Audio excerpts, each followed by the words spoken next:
What if the entire history of gaming, every franchise you love, every platform you've ever held in your hands, was decided not by brilliant strategy or visionary design, but by a missed flight, a rogue demo in a locked conference room, and a corporate war so self-destructive it collapsed an entire industry? That's not a metaphor.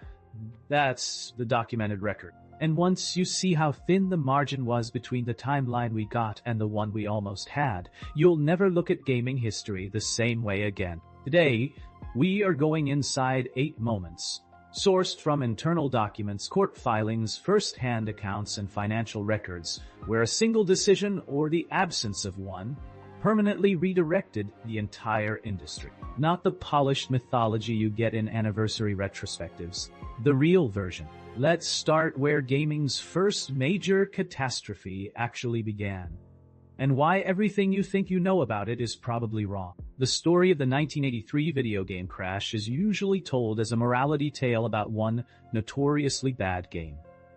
The extraterrestrial gets the blame. It's become almost a punchline. But according to Marty Goldberg and Kurt Vendel's exhaustively researched book, Atari Inc., business is fun, based on internal Atari documentation spanning hundreds of pages. It was a symptom, not the disease. The actual cause was a structural civil war inside Atari itself. The company's home console division and its coin-operated arcade division were legally treated as separate business entities. They competed with each other.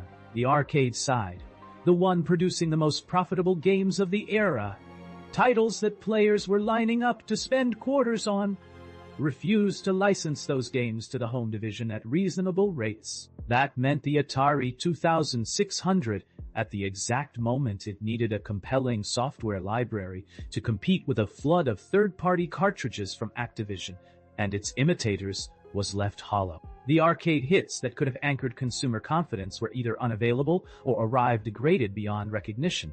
Steve Kenta's The Ultimate History of Video Games corroborates this, noting that the fragmented corporate structure created pricing conflicts that would have been illegal if the divisions had been considered one company. They weren't. So the left hand didn't just fail to help the right hand, it actively worked against. The crash that wiped out billions in market value and nearly ended the American console industry wasn't caused by one bad game. It was caused by a company systematically undermining itself at every level. But if Atari's collapse was internal destruction, what happened next?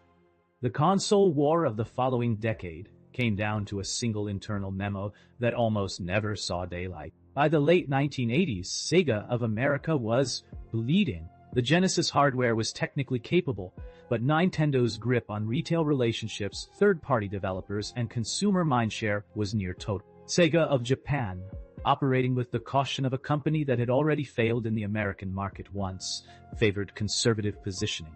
Then a Sega of America executive named Michael Katz, documented in Blake Harris's Console Wars, drafted a strategy built not on matching Nintendo's strengths, but on attacking Nintendo's brand identity. The argument was blunt.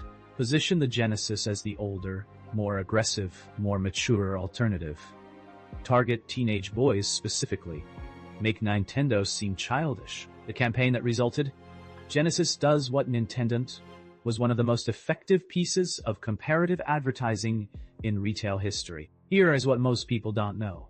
Sega of Japan initially refused it.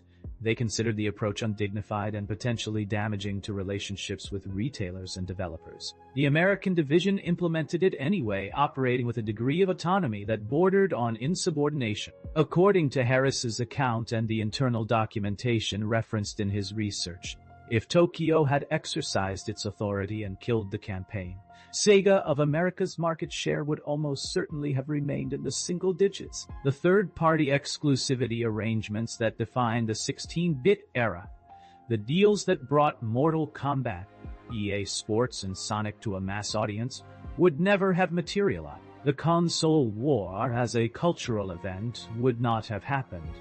Nintendo would simply have won by default. The entire competitive landscape of the 1990s rested on a regional executive deciding to ignore his corporate superiors. And it worked. Now, here's where it gets philosophically interesting. Because sometimes the most consequential decisions in gaming weren't about hardware or marketing at all. Sometimes they were about what a company chose to give away. In 1997, ID Software's John Carmack wanted to release the source code for the original Doom engine under a non-commercial license. This was not a popular idea inside the company. According to David Kushner's Masters of Doom, which draws on direct interviews with Carmack and other ID principals, business partners pushed back hard. The concern was straightforward. If you give away the engine, you give away the game. Why would anyone buy something they can build from freely? Carmack released it anyway. What followed is one of the most consequential chain reactions in the history of the medium. The Doom engine source code spawned a modding culture that eventually produced the Half-Life modifications that led to Counter-Strike. It spawned Quake engine derivatives that became the technical foundation of studios you know today. A University of Southern California analysis on open-source game engine economics from 2003 estimated that the downstream economic value of Carmack's decision, measured in spin-off studios, franchises, and intellectual property, generated from that single release exceeded $2 billion within a decade. One developer's internal argument, won by a margin, generated an industry. The sources don't perfectly agree on how close the internal vote was. What's documented is that it wasn't inevitable. It almost didn't happen. And then there was the controller sitting in your hands right now, or the one shaped like it. Because the dual analog thumbstick, which has been the universal input standard for 3 decades, exists because of a product that failed. Sony introduced the PlayStation analog joystick in 1996. It was designed for flight simulators. It sold poorly. Engineers were tasked with salvaging the concept into something more broadly usable. According to translated excerpts from Reiji Asakura's Revolutionaries at Sony, published in Edge magazine, the team faced an immediate cultural constraint. Japanese players were deeply accustomed to the D-pad as a primary input. Any redesign that subordinated the D-pad to an analog stick would face resistance in Sony's home market. The solution, placing the left analog stick below the D-pad rather than above it, a layout that differentiates the PlayStation controller from Xbox's to this day, was a compromise driven by market anxiety, not ergonomic research. The DualShock's final geometry was locked in under 6 weeks, under direct deadline pressure from a Tokyo Toy Fair. Sony patent filing JP 1997-142837 documents the compressed timeline. There was no extended human factors study. There was a fair, a deadline, and engineers making the best call they could under pressure. Every controller designed in the decades since, the geometry of your hands right now if you're a gamer, traces back to that 6-week sprint. Here is where the story takes a turn most people find genuinely unsettling. Every achievement you have unlocked on Xbox Live, every PlayStation trophy, every Steam badge, all of it traces legal lineage to a mobile telecom patent filed in the year 2000 by an Israeli company called Converse Technology. The patent, registered with the United States Patent and Trademark Office as US 6394907B1, described a cumulative challenge reward mechanic for feature phones, devices that, at the time, were barely capable of running basic games. Microsoft's Xbox Live team, before the achievement system launched in 2005, negotiated a licensing arrangement with Converse under what trade publication McV described in March 2006 as a quietly settled patent dispute with undisclosed terms. The achievement system that defined modern gaming engagement, that shaped how hundreds of millions of players relate to completion and progress, it did not originate in gaming culture. It originated in mobile telecommunications. The settlement terms remain sealed. The influence is everywhere. But no single thread in this entire video is more striking than what almost happened in 1987 to a small, financially desperate Japanese software company called Square. According to Hironobu Sakaguchi's own account, given in the Famitsu 40th anniversary special, he was ready to leave the games industry entirely. He had a flight booked. He was going back to university. The flight booking fell through. He had 1 more week in the office. What's less reported, and this is where the financial records become important, is that Square Company Limited was not merely struggling at that point. According to documentation referenced in Osamu Inoue's Nintendo Magic, Square's bank had already issued a preliminary insolvency notice. The company's liabilities exceeded its assets by approximately 400 million yen in fiscal year 1987. Internally, the project Sakaguchi greenlit during that unplanned week was referred to as a liquidation project. The accounting logic was explicit.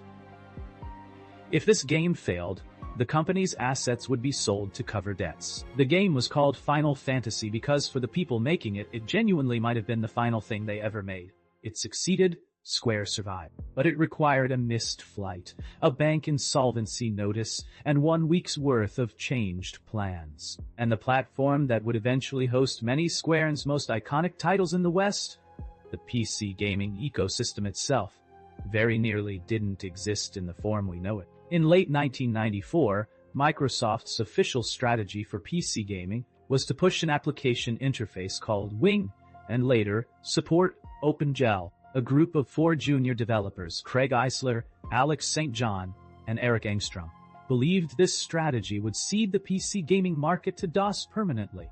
They were probably right. What they did about it, however, was not sanctioned. According to Alex St. John's detailed first-person account published on his personal blog in 2015, and corroborated in Dean Takahashi's Opening the Xbox. The team built the first DirectX prototype largely in secret, working around their official project assignment. When they were ready to present it, they arranged a demonstration for Bill Gates and this is documented, essentially engineering a situation where Gates was in a conference room with a Doom port running on Windows before he had context for what he was looking at. Gates approved the project. The team had violated budget authorizations multiple times during development and faced termination on at least 2 occasions. DirectX became the technical foundation of PC gaming. It became the basis for the Xbox hardware architecture. It is today the invisible infrastructure of an industry worth hundreds of billions of dollars annually. And it was built by people who were technically breaking company rules to do it. Finally, consider the 30% platform fee every time a developer sells a game through Steam, through the PlayStation Store, through the App Store. They keep 70 cents of every dollar and surrender 30 to the platform. This split is treated as a law of nature in the industry.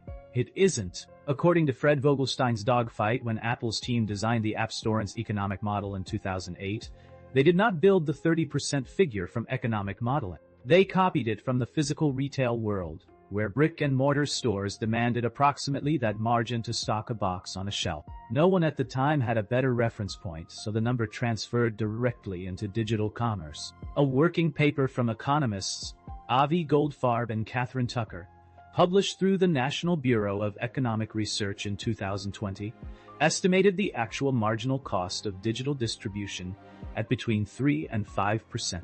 The remaining 25 to 27% represents what economists call pure platform rent, revenue extracted with no corresponding cost basis. Across the combined digital marketplaces of all major platforms, the researchers estimated this represents a wealth transfer exceeding $50 billion annually from developers to platform holders, justified by nothing more than a retail convention from an era of physical storefronts that no longer exists. The 30% rule was never a negotiation. It was a copy-paste from a dead model that nobody questioned. What you have just heard isn't in mythology or speculation. It's sourced, documented, and in several cases visible in patent filings and financial records available to anyone willing to look. But the reason it rarely gets told this way is that the gaming industry, like most industries, prefers its own origin stories, clean narratives, visionary founders, deliberate choices. The reality is messier, more human, and honestly more interesting. Entire franchises exist because of missed flights. Universal standards were finalized under fair deadlines. Billion-dollar APS were built by people who were technically out of bounds. And the fee structure that governs every digital purchase you make traces back to a room full of people who just needed a number and borrowed one from the wrong decade. If this is the kind of history you don't usually get, the version that's in the documents, not the press releases. This channel is going to cover a lot more of it. Stick around!